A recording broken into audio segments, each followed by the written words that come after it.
నమస్తే. భారత పైన క్రిస్టియన్ మిషనరీల దాడికి 400 ఏళ్లు. దీనికి సంబంధించి 45 నిమిషాల వీడియోని 3 నెలల క్రితమే మగధా న్యూస్ తీసుకురావడం జరిగింది. ఎందుకు తీసుకొచ్చాం? ఇలాంటి మత వ్యాప్తి ఎలా వచ్చిందో మన వాళ్ళకి తెలియాలి.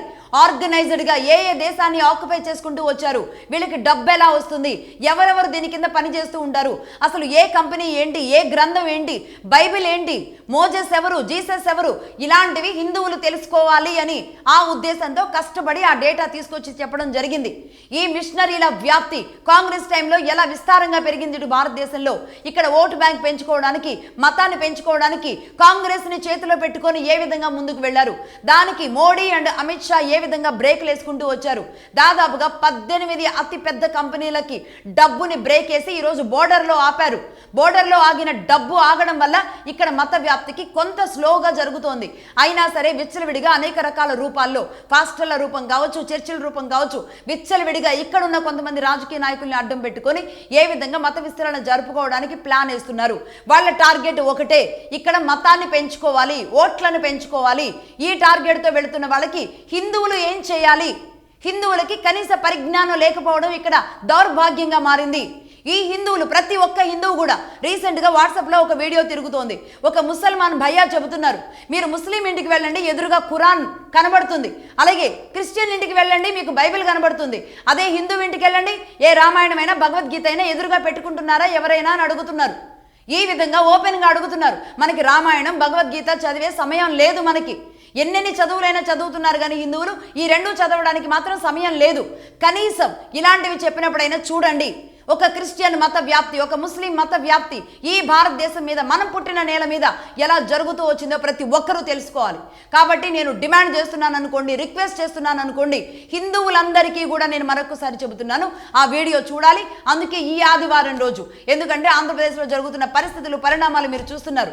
ఒక హిందూ మతం మీద ఎలాంటి దాడి చేయడానికి విచ్చలవిడి బూతులు తిడుతూ ఈ మన సంస్కృతిని నేల రాస్తూ మాట్లాడుతున్న వాళ్ళకి రాజకీయ పార్టీ నాయకులు ఇప్పటి వరకు ఆదుకోలేదు. అలాగే ఈ రైట్ వింగ్ అని కొంతమంది ఎవరైతే వచ్చి, కొంతమంది హిందూ సంఘాలు ఎవరైతే వచ్చి చెబుతున్నారో వాళ్ళ శక్తి సరిపోవడం లేదు. అందుకే మగధా న్యూస్ కంకణం కట్టుకుంది. చరిత్రని తీసుకొచ్చి మొత్తం మీ అందరికీ అర్థం అవ్వడానికి చరిత్రనంతా కూడా తీసుకొచ్చి ఒక్కొక్కటి పూసగుచ్చి చెబుతున్నాం. ఈ పూసగుచ్చి చెబుతున్న దాంట్లో ఒక్కసారి మెదడులో పెట్టుకోండి, ఈ క్రిస్టియన్ మిషనరీల దాడి భారత్లోకి ఎలా వచ్చిందో ప్రతి ఒక్క హిందువుకి తెలియాలి. ఇది నా డిమాండ్ అనుకోండి. ఆ వీడియో చూడండి. ఇక టాపిక్ లోకి వెళదాం. ఇవాల్టి ఎర్ర జర్నలిజం పార్ట్ 14లో మొన్న America secretary of state mister Marco Rubio భారత్ని, ఆర్ఎస్ఎస్ని, అలాగే మన రాని ఇష్టం వచ్చినట్టు మాట్లాడిన మాటలకు అసలైన సమాధానం నెక్స్ట్ ఎర్ర జర్నలిజంలో చెబుతాను అని నేను ఆనాడు చెప్పడం జరిగింది. ఆ నేపథ్యంలో ఇవాల్టి ఎర్ర జర్నలిజంలో దానికి సంబంధించిన పూర్తి డీటెయిల్స్ చెప్పడానికి రెడీగా ఉన్నాం. భారతదేశం మతం ముసుగులో అకృత్యాలు చేస్తుంది అని అంటారు అమెరికా విదేశాంగ శాఖ మంత్రి. అది పొరపాటున అన్నది మాత్రం కాదు. అమెరికా మెదడులో భారత్పై గూడు కట్టుకుని ఉన్న పగ అది. ప్రతి అమెరికా ప్రెసిడెంట్ భారత్పై నిలువెల్లా విషం నింపుకునే ప్రవర్తిస్తున్నారు అని చెప్పడానికి బెస్ట్ ఎగ్జాంపులే ఇది. రాజకీయ దాడులకు భారత్ అదరడం లేదు, బెదరడం లేదు. అటు భారత్ పక్కనే ఉన్న పాకిస్తాన్ని ఉసిగొల్పినా ఏం చేయలేకపోతున్నాం. అది కూడా కాకుండా ఇరాన్ యుద్ధ సమయంలో, ఉక్రెయిన్ యుద్ధ సమయంలో భారత్ బ్యాలెన్స్డ్ విధానం ఏదైతే ఉందో అది అమెరికాకి పిచ్చెక్కిపోతోంది. ఒక్క అమెరికా ప్రెసిడెంట్తో తప్ప భారత్ ఇజ్రాయెల్ ప్రధానితో, రష్యా ప్రధానితో, గల్ఫ్ రాజులతో, ఆఖరికి ఇరాన్ రాజుతో కూడా మాట్లాడుతూనే వచ్చింది. దీంతో అమెరికాకి నిజంగానే పిచ్చెక్కుతున్నట్టుగా కనబడుతుంది చూస్తుంటే. ఈ అక్కసుతో అమెరికా సెక్రటరీ ఆఫ్ స్టేట్ ఏమంటారు, భారత్ మత ఫ్యాసిస్ట్ దేశమట, భారత్లో శాంతి లేదట, వీసాలు రద్దు చేయాలి, అమెరికా రద్దు చేస్తుంది కాబట్టి మిగతా దేశాలు కూడా రద్దు చేసేయండి అని పిలుపునిస్తున్న ఆ దేశానికి, ఆ దేశంలో ఉన్న నాయకులకి ఆ దేశం చేసిన దుర్మార్గాలు చెప్పి కళ్ళు తెరిపించాలి. ఆ విషయాలన్నీ కూడా నేను మార్చి 27న చెబుతాను అని మొన్నటి వారం ఎర్ర జర్నలిజంలో చెప్పడం జరిగింది. అయితే నిన్న శ్రీరామనవమి కారణంగా ఈ ఎపిసోడ్ని ఇవాళకి పోస్ట్పోన్ చేయడం జరిగింది. మొత్తంగా ఈ ఎపిసోడ్లో అమెరికా సంస్థలు చేసిన దుర్మార్గాల డేటా, ఆ రికార్డ్స్ అండ్ రిపోర్ట్స్ అన్నింటినీ కూడా ఈ ఎర్ర జర్నలిజం ఎక్స్క్లూజివ్గా పార్ట్ 14లో రెడీ చేయడం జరిగింది. క్రిస్టియన్ అనే ఒక మతాన్ని అమెరికా ఎలా పెంచింది, దానికోసం ఎంత మందిని మట్టుబెట్టింది, మతం చాటున జరిగిన మారణ హోమాలు ఎన్ని, ఎన్నేళ్లుగా అటు అమెరికాలో ఇటు మిగతా దేశాల మీద పడి మతాన్ని విస్తరిస్తూ వస్తోంది? దానికోసం ఏమేమి నడిపిస్తూ వస్తోంది? అవన్నీ కూడా ఇప్పుడు చెప్తాను. అలాగే ఇప్పుడు భారతదేశంలో ఉన్న తెలుగు రాష్ట్రాల్లో ఉన్న క్రిస్టియన్ల ఏజ్ అంటే ఆ మతం వయసు గురించి కూడా చెప్తాను. ఒక్క భారత్లోనే మతం గురించి మాట్లాడితే సెక్యులర్ వాదులకు అస్సలు నచ్చదు, ఒప్పుకోరు కూడా వాళ్ళు. ఎందుకంటే మతం మాటన జరిగిన అకృత్యాలు బయటకు వస్తాయి కాబట్టి. వాళ్ళకి తెలుసు అవన్నీ. బయట దేశాల్లో ఓపెన్గా ఇదే మతం పేరుతో యుద్ధాలు జరుగుతూ ఉన్నాయి అని తెలుసు. ఇదే మతం మరో మతంపై మతం పేరుతో చెప్పి మరీ దాడులు చేస్తాయి. కానీ మన మతం మాత్రం మాట్లాడొద్దు. బాధించబడ్డ వాళ్ళు, ఆ కుటుంబాలను కోల్పోయిన వాళ్ళు కూడా మతం పేరు ఎత్తొద్దు అనే చట్టం ఎవరు తెచ్చారో ఈ భారతదేశంలో అర్థం కాదు. నిజాలు, బాధలు, కష్టాలు మాట్లాడొద్దా? హిందువులు మాట్లాడితేనేమో మత ద్వేషి అంటారు, మైనార్టీలు మాట్లాడితేనేమో అది హక్కు, చట్టం. మన దేశంలోనే ఈ పరిస్థితి నిజానికి. అందుకాదా పక్క దేశం వాడు నీ దేశం గురించి ఈ విధంగా మాట్లాడుతున్నాడు ఈ రోజు అని అడగాలనిపిస్తుంది. యుఎస్ సెక్రటరీ ఫర్ స్టేట్ భారత్ని మతం పిచ్చి దేశం అని ముద్ర వేస్తున్నాడు. ఈ తరం అమెరికా మంత్రులు కుర్ర కుంకలు అనుకోవాలా వీళ్ళని? చరిత్ర మర్చిపోయారా? చరిత్ర తెలుసో తెలియదో మరి వీళ్ళకి నాకు అర్థం కావట్లేదు. ఏ మతంతో అయితే అమెరికా ప్రయాణం మొదలుపెట్టిందో, ఏ మతాన్నైతే యూరప్ క్రూరంగా వాడిందో, ఆ మతం ఎలా విస్తరించిందో అందరికీ తెలియాలి. పైకి కనబడినంత తెలుపు రంగు అంత శాంతిగా, ప్రశాంతతగా కాదు. జీసస్ చేసిన ప్రాణత్యాగం, రక్త తర్పణం అంతా వారు చెప్పుకునేంతలా కాదు. పరిశుద్ధాత్మ అంతా అని చెబుతున్నా శుద్ధంగా కాదు. బైబిల్లోని పశ్చాత్తాపంతోనే దేవుడు నిన్ను క్షమిస్తాడు అని చెప్పినంత మంచితనంగా కూడా కాదు. దళితులు, పేదలు, అంటరాని వారిని దేవుడు హక్కున చేర్చుకుంటున్నాడు అని బైబిల్లో ఉన్న వ్యాఖ్యలు లాగా అసలే కాదు. పైకి కనబడే ఈ మాటలు అమాయకపు ప్రజల్ని మతం పేరుతో చెరబట్టడానికి మాత్రమే పనికొచ్చాయి. వారి మతం నుంచి మరో మతం మార్చడానికి మాత్రమే ఉపయోగపడ్డాయి.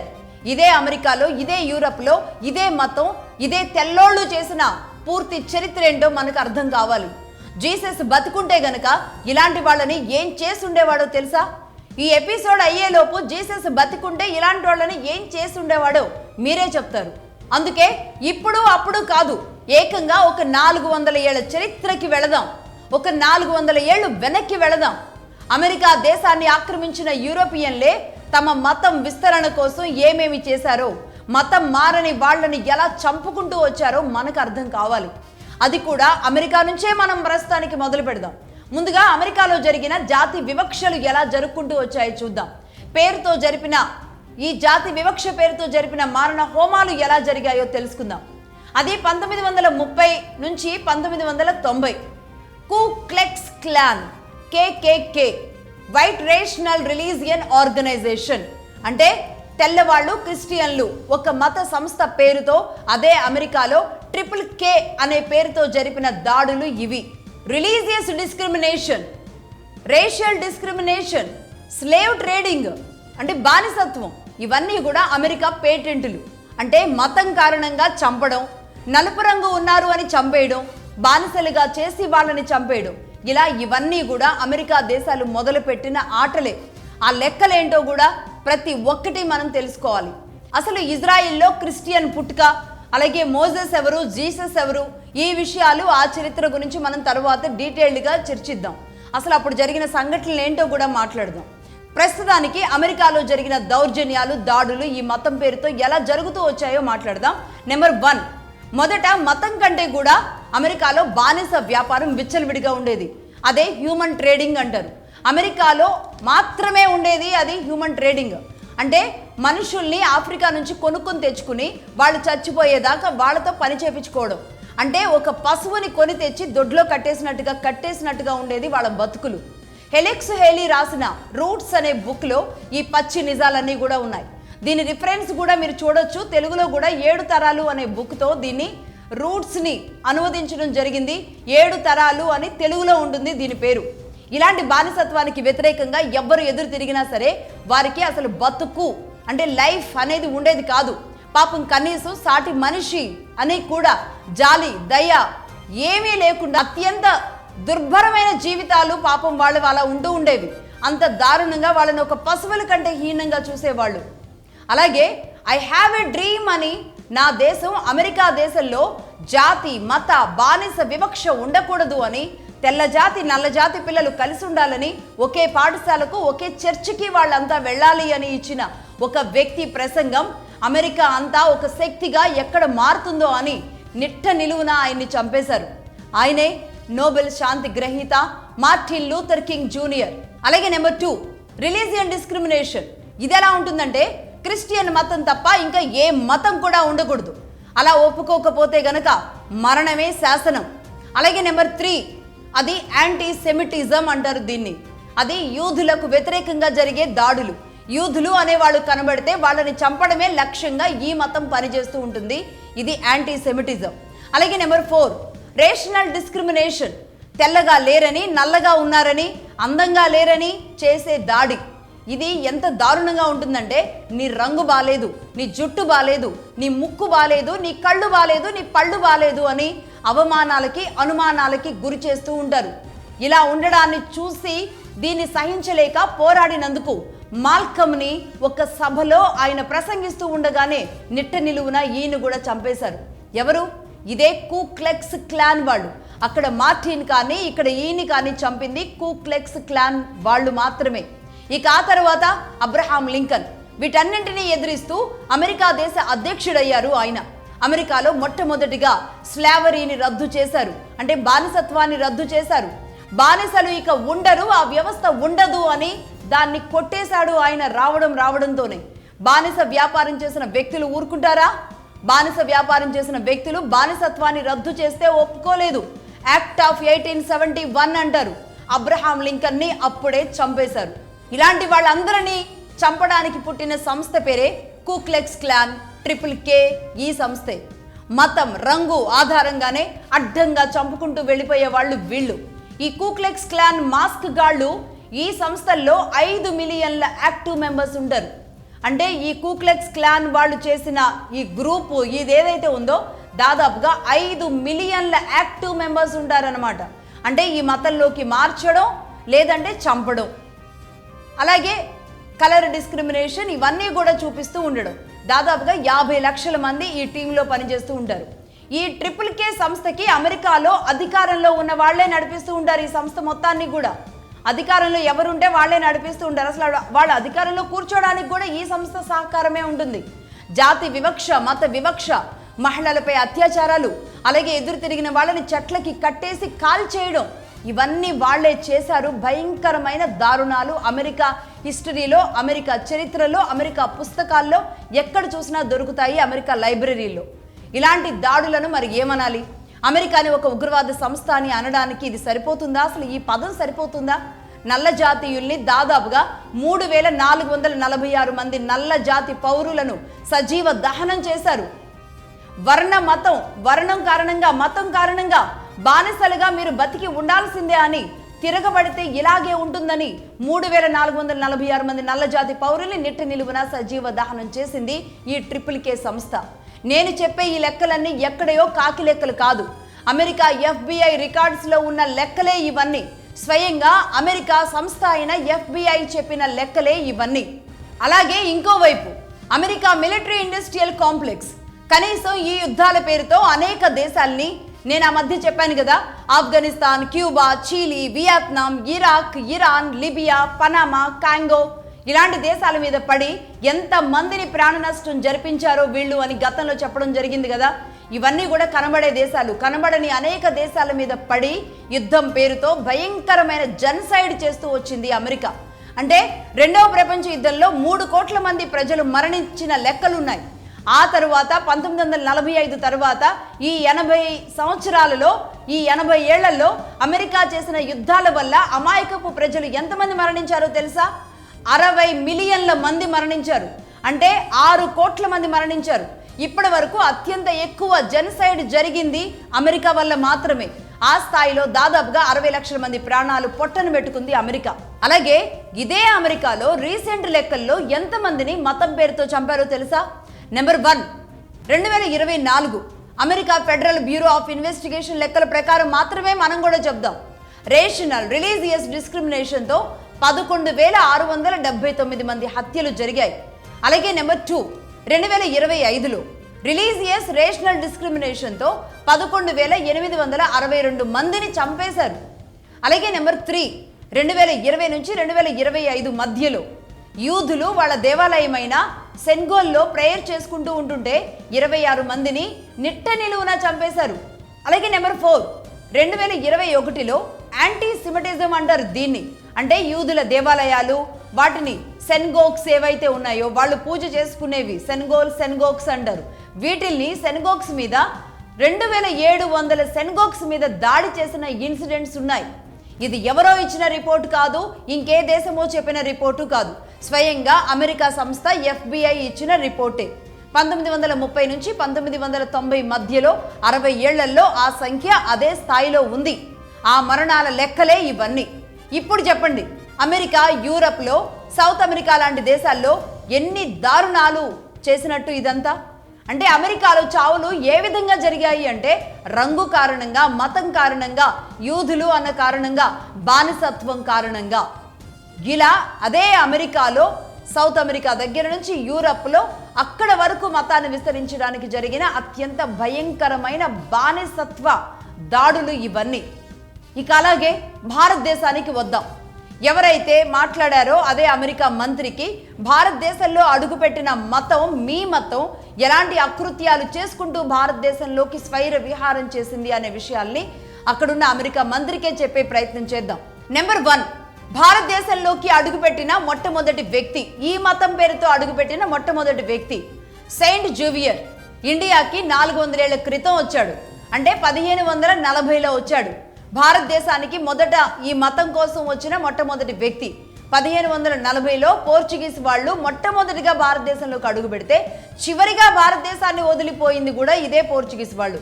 ఇక 400 ఏళ్ల క్రితం వచ్చిన వాళ్ళు ఏం చేశారో, ఏం జరిగిందో చెప్తాను చూడండి. 1540లో సెయింట్ జేవియర్ 350 దేవాలయాలను కూల్చేపించాడు. గోవాలో అత్యంత ఎక్కువగా హిందూ దేవాలయాలు ఒకే ప్రదేశంలో ఉన్న ప్రాంతం ఏదైనా ఉంది అంటే భారతదేశంలో అది గోవా. ఆ గోవాలో ఒకేసారి 350 దేవాలయాలను వరుసబెట్టి కూల్చేపించాడు. 350 దేవాలయాలు కూల్చివేసిన తరువాత అతడు ఏం చేశాడంటే పోర్చుగీస్ రాజుకి ఒక లేఖ రాశాడు. ఆ లేఖతో పాటుగా పోర్చుగీస్ రాజు ఏం చేశాడంటే మ్యాథిన్ ఎల్ఫాన్స్ అన్న వ్యక్తిని ఇతనితో పాటు జేవియర్కి సహకారంగా ఉండడానికి, గుడులు ఎలాగో కూల్చేశాడు, ఇక నెక్స్ట్ ఆపరేషన్స్ చేయడానికి ఈ మ్యాథిన్ ఎల్ఫాన్స్ అనే వ్యక్తిని ఆ రాజు పంపించడం జరిగింది, పోర్చుగీస్ రాజు. అలాగే ఇతడు ఈ జేవియర్ పోర్చుగీస్ రాజుకి ఒక లేఖ రాశాడన్నాను కదా, ఆ లేఖలో ఏముంది అంటే ఇక్కడ గోవాకు వచ్చి ఆపరేషన్ అంతా సక్సెస్ చేశాను, 350 గుడులన్నీ కూడా ఇక్కడ కూల్చేయడం జరిగింది, ఇక్కడున్న మతం మీద మనం దాడి చేసేసాము, ఇక మనకి మిగిలింది ఏంటి అంటే మీరేదైనా పోర్చుగీస్ నుంచి ఒక చట్టాన్ని చేయండి, ఒక చట్టం తీసుకురండి పోర్చుగీస్ నుంచి. అంటే ఏంటంటే ఇక్కడున్న వాళ్ళు ఇక గుడులు కూల్చేశాం కాబట్టి, అంటే అసలు ఏ స్థాయిలో కూల్చారంటే అక్కడున్న హిందువులు ఒక గుడికి వెళ్ళడానికి ఒక్క గుడిని కూడా మిగిల్చకుండా కూల్చేశారన్నమాట. కాబట్టి ఇక్కడ అంత పని చేసేసాం, ఇక చేయాల్సింది వీళ్ళని మతం మార్చడమే. మతం మార్చడానికి మేము సిద్ధంగా ఉన్నాం కాబట్టి మీరు అక్కడ నుంచి ఒక చట్టం చేయండి అని ఒక లేఖ రాశాడు ఆయన. ఎప్పుడు రాశాడంటే 1546వ సంవత్సరం మే నెల 16వ తేదీన స్వయంగా ఆయన రాసిన లేఖ కూడా బయట ఉంది. ఈరోజు మనకి ఆ డొమైన్లో దొరుకుతుంది. మేబీ నేను ఈ ఎపిసోడ్లో ఇవ్వడానికి మిస్ కావచ్చు, కానీ నెక్స్ట్ ఎపిసోడ్లో ఇచ్చే ప్రయత్నం చేస్తాను. అలాగే ఈ లేఖలో అతను చెప్పిన విషయాలు ఇవి. అంటే ఏంటి వీళ్ళు చేసింది? గుడులను కూల్చేయడం జరిగింది, అంటే కల్చరల్ ఇన్వేజన్ అనేది జరిపారు. అలాగే రెండోది లాంగ్వేజ్ బ్యాన్. ఫస్ట్ లాంగ్వేజ్ ఏదైతే ఉంటుందో, మాతృభాష ఏదైతే ఉంటుందో దాన్ని బ్యాన్ చేయడం అనేది తీసుకొచ్చారు. అంటే ఏంటంటే గోవాలో కొంకణి మాట్లాడుతూ ఉండేవాళ్ళు, మీరెవరు కొంకణి మాట్లాడకూడదు అని ఒక హుకుం కూడా ఇవ్వడం జరిగింది. అంటే వీళ్ళ భాషని వాళ్ళ మీద రుద్దే ప్రయత్నం అన్నమాట. ఒకటి గుడులు, 2 భాష, ఈ రెండింటి మీద దాడి జరిగింది. అది నెంబర్ 1. ఇక నెంబర్ 2, ఇదే 1540 తరువాత దేశవ్యాప్తంగా ఇలాగే ముందుకు వెళుతూ ఉన్నారు ఈ సెయింట్ ఫ్రాన్సిస్ జేవియర్ ఇలాంటి వాళ్ళందరూ కూడా ఈ మతాన్ని విస్తరించడానికి పనిగట్టుకొని భారతదేశంలో తిరుగుతూ ఉన్నారు. అలాగే జీసస్ మిషనరీస్ అన్నింటినీ కూడా వీళ్ళు మొదలు పెట్టేయడం జరిగింది. వీళ్ళు కొన్ని కల్ట్స్గా, అంటే కొన్ని డివిజన్స్గా దీన్ని మొదలు పెట్టారు దేశవ్యాప్తంగా. అవేంటంటే హేసాస్ సిరియన్ క్రిస్టియన్ అనే ఒక కల్ట్, రోమన్ క్యాథలిక్స్, ప్రొటెస్టెంట్లు, అలాగే బాప్టిస్టులు, Lutheran church, Pentecostal church, Mormons, seventh day Adventists ఇవన్నీ కూడా అనమాట. ఈ సెవెంత్ డే అడ్వెంటిస్ట్స్ ఇవన్నీ ఈ కల్ట్స్ రూపంలో ఒక్కొక్క గ్రూపులుగా భారతదేశ వ్యాప్తంగా ఒక్కొక్క ప్లేసుల్లో ఒక్కొక్క పేరుతో ఒక్కొక్క రకంగా పనిచేస్తూ వెళ్ళాయి అనమాట. అలాగే ఒక రోమన్ క్యాథలిక్ మిషనరీ కింద 174 డయాలసిస్లు అనేది ఉంటాయి. అంటే ఒక 10,000 పార్సిస్లు ఉంటాయన్నమాట. అంటే ఒక్కొక్క చర్చ్ దగ్గర నుంచి, అంటే ఒక చర్చి, ఒక పార్స్, ఒక డయాలసిస్ ఇట్లా డివైడెడ్గా, అంటే ఒక మండలం, ఒక జిల్లా, ఒక రాష్ట్రం అన్నట్టుగా ఉంటాయి. ప్రతి చోట ఆ కలెక్షన్ అనేది ఎలా ఉంటుందంటే అసలు ఊహించడానికి చాలా కష్టం. మళ్ళీ ఆ లెక్క నేను మళ్ళీ చెప్పే ప్రయత్నం చేస్తాను. ఒక్కొక్క ఈ డయాలసిస్ కింద కొన్ని కోట్ల రూపాయల కలెక్షన్ అనేది అక్కడ జరుగుతూ ఉంటుంది. దీన్ని ఏం చేస్తారు అంటే ప్రతి ఏడాది ఇదే అమెరికా నుంచి అనేక దేశాలకి ఈ మనీ అంతా కూడా పంపు చేస్తూ ఉంటారు. ఏ స్థాయిలో ఉంటే భారతదేశానికి ఇదే రోమన్ క్యాథలిక్స్ ఏదైతే ఉన్నారో వీళ్ళకి వచ్చే అమౌంట్ ఎంతో తెలుసా? ఏడాదికి $3 బిలియన్, $3 బిలియన్ వస్తాయి. అంటే 18 నుంచి 20,000 కోట్ల రూపాయలు వస్తాయన్నమాట ఏడాదికి. అలాగే ప్రొటెస్టెంట్ చర్చిలు వీళ్ళకు కూడా అంతే వస్తాయి. దాదాపుగా $3 బిలియన్ వీళ్ళకు కూడా వస్తాయి. 20,000 కోట్ల రూపాయలు ప్రొటెస్టెంట్ చర్చిలకు కూడా వస్తాయి. వీటితో పాటుగా జోషువా ప్రాజెక్ట్ అనేది ఒకటి ఉంది. ఈ జోషువా ప్రాజెక్ట్ కోసం 40% డబ్బు, జోషువా ప్రాజెక్ట్లో వచ్చే అంతా 40% డబ్బంతా కూడా కేవలం ఈ బ్రైబింగ్ కోసం మాత్రమే వాడతారు. అంటే ఈ ప్రాజెక్ట్ ద్వారా వచ్చే డబ్బంతా కేవలం మత మార్పిడుల కోసమే. ఎట్లా మతం మార్చాలి, డబ్బెరేయాలా, బెదిరించాలా, ఇంకేదైనా మచ్చిక చేయాలా, మాయ మాటలు చెప్పాలా, ఇలా ఉంటుందన్నమాట. ఇక అలాగే నెంబర్ 3, ఈ 400 ఏళ్లుగా ఏడాదికి 20,000 కోట్ల రూపాయలు ఒక్కొక్క కల్ట్ ద్వారా వస్తున్న ఈ డబ్బు. అంటే అటు రోమన్ క్యాథలిక్స్ అయితే ఏమి, ప్రొటెస్టెంట్స్ అయితేనేమి, అలా వీరు కట్టిన చర్చిలు కానీ, ఈ చర్చిల కింద ఉన్న భూములు కానీ ఎంతో తెలుసా? భారతదేశ వ్యాప్తంగా ఈ మిషనరీల కింద, చర్చిల కింద వాళ్ళు తీసుకున్న భూములు ఎంతున్నాయో తెలుసా ఈ 400 ఏళ్లలో? నిజంగా చెప్తే షాక్ అవుతారు. ఒక్కసారి మీరే అడగండి, గూగుల్ని అడగండి, క్రిస్టియన్ మిషనరీస్ భూములు ఎంత భారతదేశంలో అని ఒక్కసారి గూగుల్ సెర్చ్ చేసి చూడండి. క్రిస్టియన్ భూభాగం భారత్లో గూగుల్ చెప్పే లెక్క 7 కోట్ల హెక్టార్లు, అంటే 17 కోట్ల ఎకరాలన్నమాట. 17 కోట్ల ఎకరాలు. ఒకవేళ గూగుల్ ఇస్తున్న లెక్కలో ఏమైనా మిస్టేక్ ఉంది అని మనం భావించినా, మనకంటే రాష్ట్రాలకు ఒక దేవాదాయ శాఖ ఉండి ఈ లెక్కలన్నీ మనకు బయటకు కనబడతాయి, కానీ వీళ్ళ లెక్కలు బయటికి రావు. ఎంత తక్కువలో తక్కువ 10% వేసుకున్నా కనీసం 1 కోటి ఎకరాల భూమి ఈ క్రిస్టియన్ మిషనరీ సంస్థలకు ఉంది. అంటే భారతదేశంలో దేశానికి సంబంధించిన భూమి, అంటే భారత ప్రభుత్వానికి, కేంద్ర ప్రభుత్వానికి సంబంధించిన భూమి అనేది భూమి మొదటి స్థానంలో ఉంటే, రెండో ప్లేసులో ఎవరిది అంటే ఈ క్రిస్టియన్ సంస్థల భూమి ఉంది రెండో ప్లేసులో. ఇక 3rd ప్లేసులో ఎవరిది అంటే ముస్లిం సంస్థలది, వక్ఫ్ బోర్డులది ఉంది. దేశవ్యాప్తంగా మొదటి స్థానం అంటే భారతదేశానికి, భారత భూభాగం భారతదేశానికి సంబంధించింది ఉంటే రెండవది క్రిస్టియన్లది, మూడవది ముస్లింలది, వక్ఫ్ బోర్డులది ఉంది. ఇక హిందువులదైతే కనీసం దరిదాపుల్లో కూడా లేదు. ఒకవేళ ఆ లెక్కలు తీస్తే ఏ 10వ స్థానంలో ఉంటుంది హిందువుల భూభాగం, హిందువుల దేవాలయాలు, హిందువులకు సంబంధించిన భూమి ఏదైతే ఉందో ఇదే భారతదేశంలో ఒక 10వ స్థానంలో ఉంటుందన్నమాట. కనీసం ఇప్పుడు నేను చెప్పిన లెక్కల ప్రకారం ఈ క్రిస్టియన్ భూములకి 1 కోటి ఎకరాలు అన్నాం కదా, అందులో 5వ వంతు కూడా హిందువుల దేవాలయాలకు లేదు అంటే నిజంగా ఆశ్చర్యం వేస్తుంది. ఇదే హిందూ గడ్డ మీద హిందూ దేశంగా చెబుతున్న 80% హిందువులు ఉన్న ఈ భారతదేశంలో, అంటే మళ్ళీ ఈ హిందూ దేవాలయాల నుంచే ఎలా ఇక్కడ కానుకలన్నీ కూడా ఏ రూపంలో ఎలా వెళ్ళిపోతూ ఉంటాయో మనకు తెలిసిన విషయమే. ఇది పరిస్థితి, హిందువుల పరిస్థితి భారతదేశంలో. నిజంగా ఇలాంటివి వింటే ఆశ్చర్యం వేయదా మరి? అలాగే నెంబర్ 4 పాయింట్ చూద్దాం. 4th పాయింట్, 4వ పాయింట్, ప్రొటెస్టెంట్లు, డినామినేషన్లు అని ఉంటారు. దేశవ్యాప్తంగా ఈ ప్రొటెస్టెంట్లు ఎంతమంది ఉన్నారో తెలుసా? అంటే ఈ మత ప్రచారం చేయడానికి వీళ్ళంతా ఉంటారు. వీళ్ళని ప్రొటెస్టెంట్లు, డినామినేషన్లు అంటారు. మొత్తంగా ప్రొటెస్టెంట్లు 1,00,000 మంది ఉంటే డినామినేషన్లు వీళ్ళందరినీ కలిపితే దాదాపుగా 3 లక్షల మంది భారతదేశంలో కేవలం క్రిస్టియన్ మత ప్రచారం కోసం మత ప్రచారకులుగా పనిచేస్తూ ఉన్నారు. ఇప్పటి వరకు ఏ మత ప్రచారకుడి మీదైనా సరే ఏ కేసులు పెట్టడం జరిగిందా? మత ప్రచారం చేస్తున్నారు అని ఎవరినైనా వేధించడం జరిగిందా? వీరికి ఇంకా చెప్పాలి అంటే ప్రభుత్వాలు ఈ పాస్టర్లను ఇంకొకటను గౌరవ వేతనాలు ఇస్తూ వాళ్ళని ఇంకా పోషిస్తున్నాయి. అలాగే USIRF గురించి చెప్పాలి. USIRF అంటే United states commission on international religious freedom ఈ మధ్యకాలంలో నేను చెప్పడం జరిగింది. అమెరికా మంత్రి ఈ మార్క్ రూబియో ఏదైతే మాట్లాడారో ఈ సంస్థ ఇచ్చిన రిపోర్ట్ ఆధారంగానే భారతదేశంలో మత టాలరెన్స్ లేదు అని, ఆయన రిలీజియస్ టాలరెన్స్ లేదు అని మాట్లాడారు అనే కదా మనం మొదలుపెట్టింది. ఈ ఎపిసోడ్ కూడా అందుకోసమే మొదలుపెట్టాం. వాళ్ళు మాట్లాడిన మాటలకు సంబంధించి మొదలుపెట్టాం. అలాగే వీళ్ళు ఇచ్చిన రిపోర్ట్ ఆధారంగానే మనం మొదలుపెట్టడం జరిగింది. సో ఈ టాలరెన్స్ లేదు అని మాట్లాడిన ఈ సంస్థ, ఈ USIRF సంస్థ ద్వారానే అటు యూరప్, అమెరికా నుంచి జోషువా ప్రాజెక్టు ద్వారా ఈ సంస్థలకి డబ్బులు ఇబ్బడి ముబ్బడిగా వస్తూ ఉంటాయి. ఈ సంస్థ ఇస్తుంది.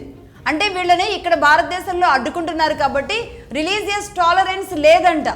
వాళ్ళ మత విస్తరణ జరిగితేనేమో టాలరెన్స్ ఉన్నట్టు. కాదు బాబు, మా మతం మాది, మీరు డబ్బులు ఇచ్చి చేయకండి, మారేవాళ్ళు మారుతారు, వాళ్ళ ఇష్టం అని చెబితే అది రిలీజియస్ టాలరెన్స్ అనేది ఇక్కడ లేదు భారతదేశంలో అని మాట్లాడతారు. అంటే వీళ్ళు ఏం చేస్తారంటే, ఒకటి ప్రలోభ పెట్టడం, రెండు టెస్టిమోనీస్ ఇస్తూ ఉంటారనమాట. అంటే మేము రకరకాలుగా భగవంతుడు నమ్మడం వల్ల మాకు ఇది జరిగింది, మాకు అది జరిగింది, మేము ఇది చేసాం, అది చేసాం, ఇలాంటివి ప్రేయర్ జరిగేటప్పుడు ఊగుతూ ఉండడం, లేదంటే పడిపోవడం, ఇంకేదో జరుగుతుంది అనడం, ఇవన్నీ చూస్తాం చూడండి. ఈ టెస్టిమోనీస్ అన్నీ కూడా ఇస్తూ ఉంటారు వీళ్ళు. ఈ భగవంతుడిని నమ్మిన తర్వాత మరి మాకు ఈ మిరాకిల్స్ జరిగినాయి అని చెబుతూ ఉండడం వల్ల వీళ్ళంతా అటువైపు ఆకర్షితులు అవుతూ ఉంటారనమాట. సో ఈ జోషువా ప్రాజెక్టు ద్వారా ఈ సంస్థ ఇచ్చే డబ్బు అంతా దీనికోసం ఉపయోగపడుతుంది. అలాగే దీన్ని భారతదేశంలో ఎలా ఉపయోగించారో తెలుసా?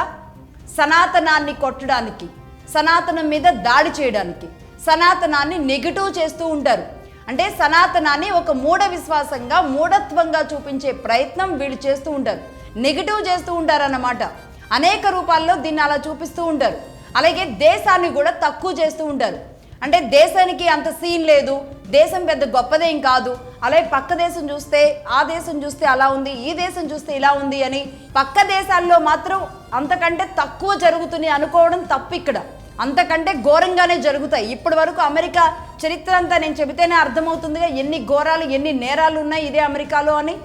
మరి అలాంటప్పుడు పక్క దేశాన్ని పొగడడం పనిగా పెట్టుకునే వాళ్ళని మాత్రం అసలు ఒప్పుకోకండి. పొగిడితే పొగుడుకొనివ్వండి, కానీ మన దేశాన్ని తక్కువ చేస్తే మాత్రం ఒప్పుకోకండి. సో వీళ్ళంతా ఏం చేస్తారంటే ఇలా దేశాన్ని తక్కువ చేసి చూపిస్తూ ఉంటారు. ఇదొక విధానం. అలాగే ఇంకొకటి ఏం చేస్తూ ఉంటారంటే దేశభక్తి విషయంలో, దేశాన్ని ప్రేమించే విషయంలో, దేశభక్తి, దేశం కోసం ఏదైనా గ్రాటిట్యూడ్ చూపించడానికి ఎవరైనా ఉంటే గనక ఇదంతా ట్రాష్ అని నవ్వడం, అంటే దేవుడి మీద భక్తి చూపించినప్పుడు నవ్వడం, దేశం మీద భక్తి చూపించినప్పుడు నవ్వడం లాంటివి, ఇలాంటి కార్యక్రమాలు చేసి దేశం మీద ప్రేమని కూడా తప్పు అన్నట్టుగా చేస్తూ ఉంటారు. ఇక అలాగే నెంబర్ 5, ఇప్పటి వరకు చెప్పినట్టుగా ఈ విధంగా ప్రాక్టీస్ చేస్తూ భారతదేశంలో ఉన్న మతాన్ని, భారతదేశం మీద ఉన్న గౌరవాన్ని తగ్గిస్తూ వచ్చారన్నమాట. అలాగే డైరెక్ట్గా చేసిన దాడుల గురించి కూడా మనం మాట్లాడాలి. వీళ్ళు భారతదేశంలో డైరెక్ట్గా చేసిన దాడులు ఏంటి అంటే NSCN ద్వారా, national socialist council of Nagaland, అంటే ఈశాన్య భారతదేశంలో ముఖ్యంగా నాగాల్యాండ్లో ఒక సాయుధ తిరుగుబాటు సంస్థ ఒకటి ఏదైతే ఉందో దాని ద్వారా వీళ్ళు ఏం చేస్తారంటే వీళ్ళకి ముందుగా ఫండింగ్ ఇస్తారు. ఈ అరుణాచల్ ప్రదేశ్ జిల్లాల్లో ఉన్న మటాన్సు, లాంగ్సాంగు, చాంగ్లాంగు అనే జిల్లాల్లో ఉన్న మొల్లా అనే ఒక ట్రైబ్ తెగ, ఒక గిరిజన తెగ, వారి పండుగ జరుపుకుంటూ ఉంటే 18 మంది హిందువులని గుడి దగ్గరే నిట్ట నిలువున చంపేశారు. అలాగే నెంబర్ 2, 2002లో నాగాల్యాండ్లో హిందూ ట్రైబ్స్ కమ్యూనిటీస్ అని ఈ ప్రాంతంలో కుక్కీ అని, కచారి అని ఇక్కడ కూడా ఒక రకమైన ట్రైబ్స్ ఉంటారు. వీళ్ళు కూడా హిందూ మతానికి సంబంధించిన వాళ్ళే. సరే పేర్లు వేరైనా, వాళ్ళ ఆచారం వేరైనా వీళ్ళంతా హిందూ మతానికి సంబంధించిన వాళ్ళే. వీళ్ళు అక్కడ వాళ్ళు సాంప్రదాయబద్ధంగా ఒక కార్యక్రమాన్ని చేసుకుంటూ ఉంటే ఈ నాగాల్యాండ్లో ఉన్న వాళ్ళందరూ, అంటే ఈశాన్య భారతం మొత్తాన్ని కూడా క్రిస్టియన్ మతంగా మార్చడానికి చేసిన కుట్రల్లో భాగంగా ఇక్కడున్న వాళ్ళని కూడా అనేక మందిని చంపేయడం జరిగింది. నేను ఇంత ముందు చెప్పినట్లుగా 2-3 రకాల లెక్కల ప్రకారం వెళుతూ ఉంటారనమాట. అలా మొత్తంగా ఈ ఈశాన్య భారతంలో 80% వరకు క్రిస్టియానిటీ అనేది పూర్తిగా ఆక్యుపై చేసేసింది ఇదే భారతదేశంలో. ఈ క్రమంలో 2002లో యూరప్, అమెరికా క్రిస్టియన్ గ్రూప్ 16 మందిని నిట్ట నిలువున ఇదే ప్రాంతాల్లో చంపేయడం జరిగింది. అది కూడా ట్రైబ్స్కి సంబంధించిన తెగనే వీళ్ళు చంపేయడం జరిగింది. నెంబర్ 3, నాగాల్యాండ్లో కోహిమా అండ్ త్రిపుర ప్రాంతాల్లో క్రిస్టియన్ మిలిటెంట్ల సంస్థ వాళ్ళు దాడి చేసి 11 మంది చిన్నపిల్లల్ని చంపేయడం జరిగింది. ఆ మత సంస్థ మీద అప్పటికప్పుడే వాజ్పేయి గవర్నమెంట్ నిషేధం విధించింది. అప్పుడు ఏం జరిగిందంటే ఇక్కడున్న ఈ క్రిస్టియన్ లాబీలు అందరూ కలిసి వీళ్ళు ఏం చేశారంటే క్రిస్టియన్ ప్రతినిధుల లాబీలు అందరూ కలిసి ఎవరికి కంప్లైంట్ ఇచ్చారంటే పోయి USCIRFకి ఫిర్యాదు చేశారు. అంటే భారతదేశంలో ఒక ఉగ్రవాద సంస్థ ఇక్కడున్న చిన్నారుల్ని ఇక్కడున్న ప్రజల్ని చంపితే ఇక్కడే ఉన్న క్రిస్టియన్ లాబీ వాళ్ళు ఎవరంటే Catholic bishop conference of India వీళ్ళంతా వెళ్ళి అమెరికాలో ఉన్న USCIRFకి కంప్లైంట్ ఇవ్వడం జరిగిందన్నమాట. కంప్లైంట్ ఇస్తే వాళ్ళు ఏం చేశారో తెలుసా, 2003లో యుఎస్ సెక్రటరీ ఆఫ్ స్టేట్కి వీళ్ళు వెళ్ళి యుఎస్ సెక్రటరీ ఆఫ్ స్టేట్కి కూడా కంప్లైంట్ ఇచ్చారు. వాళ్ళకి వీళ్ళకి ఇద్దరికి ఇచ్చారు. అప్పుడు వాళ్ళు ఇచ్చిన తీర్మానం ఏంటి అంటే ఇండియాని ప్రాసిక్యూట్ చేయాలి అని ఒక పెద్ద తీర్పు ఇచ్చేశారు. అంటే ఇండియాని విచారించాలి అని. అంటే 2004 జనవరిలో ఈ బిల్లు ఇవ్వడం జరిగింది. 2004 మేలో ఎలక్షన్కి వెళ్ళడానికి ముందుగా ఒక 3 నెలల ముందుగా జనవరిలో ఈ బిల్లు తీసుకురావడం జరిగిందన్నమాట. అయితే ఇక్కడ బిల్లు రూపొందించారు, భారతదేశం రూపొందించిన బిల్లు ఇది. ఈ బిల్లులో తప్పులుంటే ఎక్కడ మాట్లాడుకోవాలి, ఇదే భారతదేశంలో మాట్లాడుకోవాలి. కానీ వీళ్ళు ఏం చేశారు అంటే ఈ all India Christian Congress AICC దగ్గరికి వెళ్ళి వీళ్ళందరూ AICC వాళ్ళందరూ కలిసి సెక్రటరీ జాన్ దయాళ్ అని ఉంటారు AICC సెక్రటరీ, వీళ్ళందరూ కలిసి వీళ్ళ ఆధ్వర్యంలో ఒక డెలిగేషన్ టీం అంతా అమెరికాకు బయలుదేరెళ్ళారు. అక్కడ ఉన్న ఇదే USCIRFకి మళ్ళీ కంప్లైంట్ ఇవ్వడం జరిగింది వీళ్ళు. ఇక ఈ USCIRF ఏం చేశారంటే ఇండియాలో వైలెన్స్ జరుగుతుంది అని ఒక స్టేట్మెంట్ ఇచ్చేశారు. జాన్ ఫిట్స్ అనే వ్యక్తి ఇండియాకు వచ్చి హడావుడి చేసి ఇన్వెస్టిగేషన్ చేపించినట్టుగా హడావుడి చేసి మళ్ళీ అమెరికాకి వెళ్ళి వెస్టర్న్ మీడియాలో ప్రచారం చేపిస్తాడు. USCIRF మెంబర్ పాల్ మార్షల్ కూడా ఇదే ప్రచారం చేపిస్తాడు. ఏంటంటే ఇండియాలో మతం పైన దాడి పెరిగిపోతుంది అని. సరిగ్గా భారతదేశంలో ఎన్నికలు జరగడానికి 3 నెలల ముందు వీళ్ళు వెస్టర్న్ మీడియా మొత్తంలో ప్రపంచం మొత్తంలో లేపిన దుమారం, ఆనాడు జరిగిన సంఘటన 2004కి ముందు, అలాగే NDA గవర్నమెంట్ ఓటమికి కారణాలు అవి అనే విషయాలు గుర్తించాల్సిన అవసరం ఉంది ఇక్కడ. ఇక నెంబర్ 4, 2004లో ఇదే అమెరికా నుంచి ఇంకో స్టేట్మెంట్. అదేంటంటే all India Christian Congress member అయిన తిమోరీ ఇండియాలో క్రిస్టియన్ల పరిస్థితి ఇరాక్లో ఎలా ఉందో అలా ఉంది అనే ఒక స్టేట్మెంట్ ఇస్తాడు. అంటే అర్థమైందా? రీసెంట్గా నేను చెప్పినట్టుగా ఈ 4 రోజుల క్రితం ఎలాంటి స్టేట్మెంట్స్ అయితే వచ్చాయో అప్పుడు కూడా ఇవే స్టేట్మెంట్స్. ఇక 2002, 2003, 2004 ఎన్నికలు అయ్యే వరకు ఇవే స్టేట్మెంట్స్ అమెరికా నుంచి అడపాదడపా మొత్తం వెస్టర్న్ మీడియాలో ఒక దుమారం రేపినట్లుగా పత్రికల్లో వార్తల రూపంలో వస్తూ ఉండేవి. భారతదేశానికి రిలీజియస్ టాలరెన్స్ లేదు, అక్కడ మత పిచ్చుంది అని భయంకరమైన ప్రచారం చేయడానికి వాళ్ళు చేసిన అతిపెద్ద కుట్ర అన్నమాట. ఇక ఆ తర్వాత 2004 దగ్గర నుంచి ఒక 10 ఏళ్ల పాటు అసలు చడీ చప్పుడు లేదు. ఎందుకు లేదో ఇక మీరే అర్థం చేసుకోవాలి. 2004 నుంచి ఎక్కడా కూడా ఈ రిలీజియస్ టాలరెన్స్ లేదు అని చెప్పడం కానీ భారతదేశం మీద ఏమైనా మాట్లాడడం కానీ ఏమీ లేదు. ఎందుకంటే వాళ్ళకి ఏం కావాలో అవి అన్ని వెసులుబాట్లు అన్ని సదుపాయాలు 2004 తర్వాత రాష్ట్రాల్లో దేశాల్లో మన గవర్నమెంట్లు చక్కగా ఇచ్చేసినాయి. ఇంకెందుకు ఉంటుంది అక్కడ. ఇక నెంబర్ 5, అసలు ఇప్పుడు వీళ్ళ బాధ ఏంటి? America secretary of state Rubio ఎందుకు మళ్ళీ కొత్తగా ఈ వ్యాఖ్యలు చేశారు అనేది మనందరికి అర్థం కావాలి. దీనికి 1961కి వెళ్ళాలి. అప్పుడు ఏంటంటే ఒక ప్రచన్న యుద్ధం జరుగుతున్న సమయంలో USAID అని ఒక మిషన్ని ఏర్పాటు చేశారు. అయితే దీన్ని ఏం చేశారంటే రీసెంట్గా మన భారత ప్రధాని మోడీ గారు ఈ USAIDని క్యాన్సిల్ చేసేశారు. ఎందుకు క్యాన్సిల్ చేశారు అనేది నేను చెబుతాను, ఏం జరిగిందో కూడా చెబుతాను. 3వ అంటే ఆయన గెలిచిన తర్వాత 3వ రీసెంట్గానే దాన్ని క్యాన్సిల్ చేయడం జరిగింది. అయితే ఈ సంస్థ ఎలా ఉంటుంది నేను మళ్ళీ చెప్తాను. ఏ సంస్థగా మారింది తెలుసుకోవాలి. ఇది పైకేమో సేవ చేస్తున్నట్టుగా కనబడుతూ ఉంటుంది, సేవా కార్యక్రమాల్లో ఉన్నట్టుగా ఉంటుంది. కానీ చేసేదంతా మత ప్రచారం మత విస్తరణ చేస్తూ ఉంటుంది అండర్ గ్రౌండ్లో.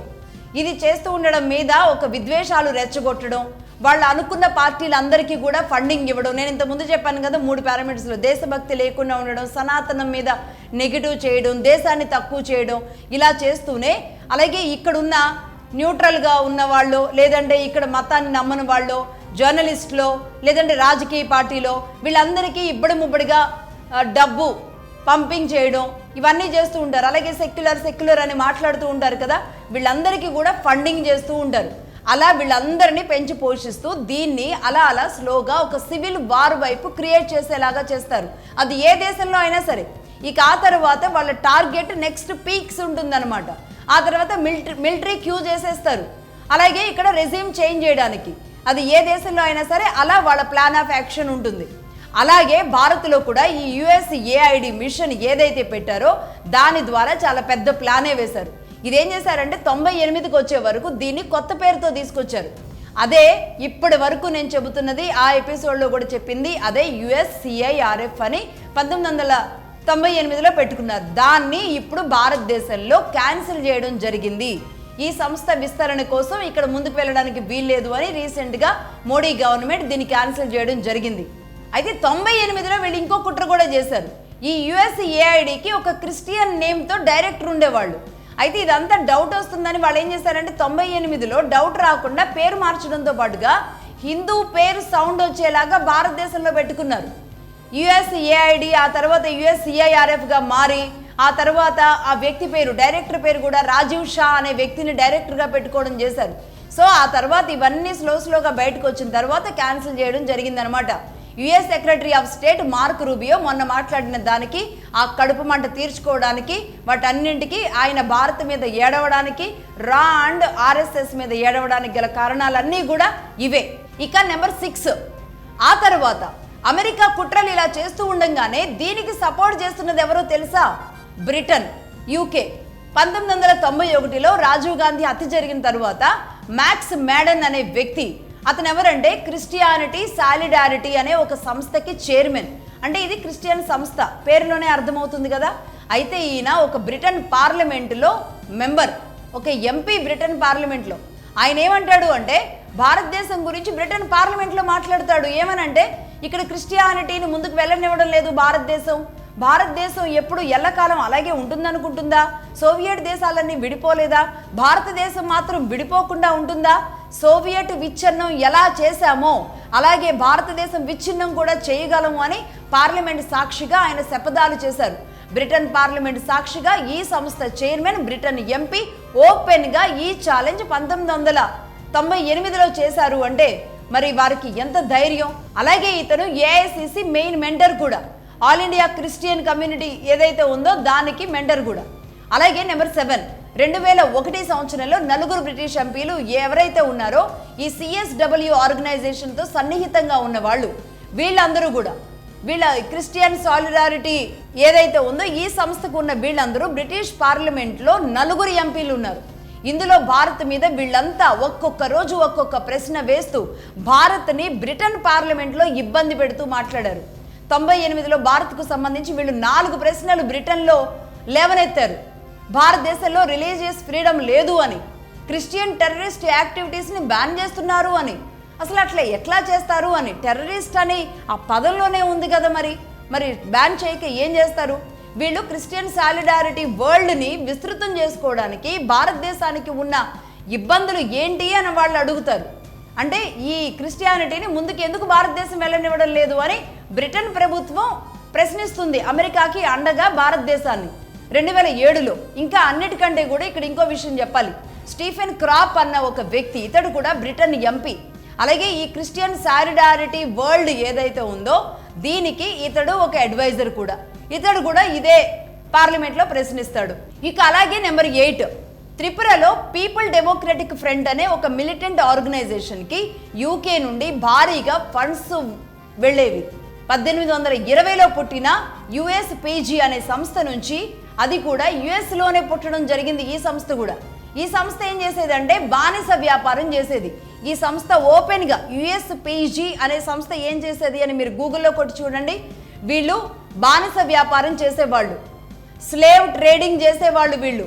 నేను ఇంత స్టార్టింగ్లో చెప్పాను కదా, ఇది చేసేవాళ్ళు. వీళ్ళ ప్లాన్ ఏంటి అంటే భారతదేశాన్ని 2 ముక్కలు చేయడం. ఆ టైంలో వీళ్ళు ఎంచుకున్న ప్లాన్ ఏంటి అంటే ద్రవిడియన్ ఆరియన్ థియరీని విస్తృతం చేయడం, జాతి విద్వేషాలు రెచ్చగొట్టడం, మత విద్వేషాలు రెచ్చగొట్టడం. పూర్తిగా జాతే, నిజానికి చెప్పాలి అంటే జాతే, హిందువుల జాతిని విడదీయడం వీళ్ళ టార్గెట్. ద్రవిడియన్ ఆరియన్ అని తీసుకురావడం. అలాగే కజకిస్తాన్ వస్తే కజకిస్తాన్ గురించి సపోర్ట్ చేయడం. అలాగే నెంబర్ 9, రాజీవ్ గాంధీ మరణం తర్వాత, రాజీవ్ గాంధీని చంపేసిన తర్వాత 1994-95 టైంలో ఒక కన్జర్వేటివ్ MP జరీమా కార్బిన్ అనే అతడు LTTని అంతర్జాతీయ ఉగ్రవాద సంస్థగా భారత్ ప్రకటించడాన్ని వ్యతిరేకిస్తూ రాజీవ్ గాంధీని చంపేయడం వల్ల మన గవర్నమెంట్ ఎల్టీటీఈని ఉగ్రవాద సంస్థగా గుర్తిస్తే దీన్ని ఇతడు ఏం చేస్తాడు అంటే ఎల్టీటీఈ ఉగ్రవాద సంస్థ కాదు అంటూ ఈయన ఐక్యరాజ్య సమితిలో తన వాదన వినిపిస్తాడు. ఎల్టీటీఈ మీద భారతదేశం బ్యాన్ విధిస్తే ఆ బ్యాన్ని ఎత్తివేయడానికి ఆయన ఐక్యరాజ్య సమితిలో చర్చ పెడతాడు. ఇతడు ఎవరంటే కన్జర్వేటివ్ పార్టీ ఎంపీ, ఈయన కూడా యూకే ఎంపీనే. అలాగే ఆయన కూడా ఈ ESWకి మెంబర్ కూడా. ఇక నెంబర్ 10 రోబో మేరిస్ అనే కన్జర్వేటివ్ యూకే ఎంపీ. ఈయనేం చేస్తాడు అంటే ఖలిస్తాన్ మూవ్మెంట్ జరిగింది కదా పంజాబ్లో, ఈ ఖలిస్తాన్ మూవ్మెంట్కి సపోర్ట్ చేస్తాడు. లండన్ నుంచి, London institute for south Asian studies అనే ఒక సంస్థ నుంచి, ఒక బ్రిటన్ సంస్థ నుంచి, దీన్ని లీసా అంటారు. వీళ్ళు ఏం చేస్తారు అంటే ఈ మూమెంట్, ఖలిస్తాన్ మూమెంట్ ఏదైతే ఉందో దానికి వీళ్ళు ఫండింగ్ చేస్తూ ఉంటారు, దీనికి మనీ పంప్ చేస్తూ ఉంటారు. దీనికి బ్రిందన్ వాలా అన్న ఒక వ్యక్తి ఉంటాడు, బ్రిందన్ వాలే అనే ఒక వ్యక్తి ఉంటాడు. ఇతడు ESW క్రిస్టియన్ సాలిడారిటీ వరల్డ్ ఏదైతే చెప్తున్నామో దీన్ని వరల్డ్ వైడ్గా ఏదైతే ఉందో దీనికి ఇతడు, ఈ బ్రిందన్ వాలే అన్న అతను ఒక ఫిలాసఫిస్ట్ అన్నమాట. దీనికి కావలసిన ఫిలాసఫీ అంతా వీళ్ళే ఇస్తారు. ఇందులో ఈ సంస్థలో ఇతను ఉంటాడు. అతడే మళ్ళీ ఈ ఖలిస్తాన్ మూమెంట్కి సపోర్ట్ చేస్తూ ఉంటాడు. అంటే భారతదేశాన్ని ఎన్ని రకాలుగా చీల్చాలనుకున్నారు అంటే పంజాబ్లో ఖలిస్తాన్ పేరుతో, అలాగే ద్రవిడియన్ ఉద్యమంతో ఇటు, ఆర్యన్ ఉద్యమం అన్నట్టు. అంటే ఆల్రెడీ హిందుస్థాన్ అని మనం పాకిస్తాన్ అని రెండుగా చీలింది కదా, ఈ ఉన్న భారత్ను కూడా ఎన్నో ముక్కలు చేయడానికి జరుగుతున్న కుట్ర సారాంశమే ఇది. ఇది మొత్తం కంప్లీట్ అయ్యే వరకు మనం అర్థం చేసుకోవాల్సింది అది. ఇక నెంబర్ 11 అదేంటంటే the international fellowship of evangelical mission theologians. ఇది స్విట్జర్లాండ్ బేస్డ్ సంస్థ. అంటే ఇది ఎలా ఉంటుందంటే మానవ పరిణామంలో హిందువులు వేరు, దళితులు వేరు, ఈ సిద్ధాంతాన్ని భారతదేశం మీదకి వదలడానికి ఉపయోగించిన సంస్థ ఈ సంస్థ. అలాగే చికాగోలో క్రావిల్ ట్రస్ట్ అనే సంస్థ ఏదైతే ఉందో ఆ సంస్థని నార్త్ ఈస్ట్లో, భారతదేశంలోని నార్త్ ఈస్ట్లోకి చిన్న రాష్ట్రాల్లో జరిగే ప్రతి అల్లర్లకు కూడా కారణంగా ఈ సంస్థనే వదలడం జరిగింది. వీళ్ళు హిందువులను, దళితులను వేరు చేసేసి ఈ లీసా సంస్థ ఏదైతే ఉందో యూకేకి సంబంధించిన సంస్థ, ఈ ఆర్గనైజేషన్ ఐడియాలజీని, ఫండింగ్ని అన్నింటినీ కూడా భారతదేశం మీదకి రుద్దుతున్నది ఈ సంస్థే, వీళ్ళే, రైట్. అలాగే చివరిగా నెంబర్ 12 ఇదేంటంటే stock home anthropological and India. ఇది స్వీడన్ బేస్డ్గా నడుస్తూ ఉంటుంది ఈ సంస్థ. వీళ్ళు ఏం చేస్తారు అంటే ఫిలాసఫీని, ఫండింగ్ అంతా కూడా సమకూరుస్తూ భారతదేశంలో ఒక అల్లర్ను క్రియేట్ చేస్తూ ఉంటారు. వీళ్ళు ఒక అంటే మన DNA వేరు, మన కులం వేరు, మన రంగు వేరు అంటూ ఈ కులాలను, దళితులను సంబంధాలు లేవు అంటూ వేరు చేస్తూ ఉంటారు. హిందువులలో మాత్రమే వీళ్ళు తీసుకొస్తారు ఈ చీలిక. హిందువుల్లోనే ఇన్ని చీలికలు, ఇన్ని తెగలుగా తీసుకొస్తూ ఉంటారు. అంటే ఏ స్థాయిలో తీసుకొస్తూ ఉంటారు అంటే వీళ్ళు, అంటే వాళ్ళ దేశంలో రంగులు వేరు, రూపం వేరు, అందం వేరు అని ఎలా అయితే తీసుకొచ్చారు అంటే నిజానికి దళితులు అని అనడానికి అసలు అమెరికా అండ్ ఈ దేశాలకి ఏమాత్రం కూడా అర్హత లేదు భారతదేశంలో ఉన్న వాళ్ళని అనడానికి. ఎందుకంటే బానిసత్వం లేకపోతే, బానిసత్వంగా వాళ్ళ ముందు ఎవరూ లేకపోతే భరించలేని వాళ్ళు, బానిసత్వానికి మద్దతుగా మాట్లాడిన వాళ్ళని నిట్ట నిలువున చంపేసిన వాళ్ళు ఇక్కడ హిందువుల్లో ఉన్న వాళ్ళని, హిందువులుగా ఉన్న వాళ్ళని ఎన్ని రకాలుగా మ్యానిపులేట్ చేసి, ఇంకా వినకపోతే చంపేసి, ఇలా హిందువుల్లో ఉన్న వాళ్ళనే మతం మార్చారు 400 ఏళ్లుగా. ఇప్పుడు ఉన్న ప్రతి క్రిస్టియన్ కూడా హిందువే. ఇదే భారతదేశంలో ఉన్న హిందువులే వీళ్ళంతా. భారతదేశంలో ఇదంతా జరిగేటట్టుగా ఒక అభూత కల్పనను సృష్టించారు. ఇక్కడ గొడవలను క్రియేట్ చేసి, ఇక్కడ విభేదాలు తీసుకొచ్చి మన మధ్య మనకే గొడవలు పెట్టడానికి కారణమయ్యారు వీళ్ళంతా. నిజానికి ఇప్పటి వరకు నేను చదివిన వీళ్ళ పేర్లు కానీ, ఈ సంస్థల పేర్లు కానీ మనకి వినడానికి, పలకడానికి కష్టంగా, కొత్తగా ఉన్నా నిజానికి ఆ సంస్థల్లో పనిచేసే ఈ మిషనరీలకు, చర్చలకు వీళ్ళందరికీ అలవాటుగానే ఉంటుంది ఈ సంస్థల పేర్లు చదవడం. ఇదంతా అందరికీ తెలిసిన విషయమే. దీని వెనుక, ఈ పేర్ల వెనుక దాగి ఉన్న లక్ష్యం, అంటే పేర్లే కష్టంగానే వీళ్ళ వెనుక దాగి ఉన్న లక్ష్యాలు మాత్రం అతి సునాయాసంగా భారతదేశంలో నడిచిపోయాయి. ఎందుకు అంటే నేను చెప్పిన దాదాపుగా 1 కోటి ఎకరాల భూ భాగస్వామ్యం ఏదైతే ఈ క్రిస్టియన్ మిషనరీలకు ఉందో దాన్ని బట్టి అర్థం చేసుకోవచ్చు ఏ స్థాయిలో ఇక్కడ విచ్చలవిడిగా ఈ భూమిని ఎలా కొల్లగొట్టారో, భారతదేశ భూమిని అనేది తెలుసుకోవచ్చు. ఇంకొక విషయం కూడా ఇక్కడ చెప్తాను. రీసెంట్గా జరిగిన విషయం, కర్ణాటకలో ఈ మధ్య కాలంలో జరిగిన ఒక ఇష్యూ చెప్తాను. అది లింగాయత్తులు ఉంటారు, కర్నూలు, అండ్ అటువైపు కూడా ఉంటారు. బీదరు అలాగే కర్ణాటక ప్రాంతాల్లో ఉంటారు ఎక్కువగా. ఈ లింగాయతులు ఎవరైతే ఉంటారో వీళ్ళని సపరేట్ చేసి ఒక మతంగా గుర్తిస్తాము అని కాంగ్రెస్ గవర్నమెంట్ మొన్న ఎలక్షన్లకు ముందు మాట ఇవ్వడం జరిగింది.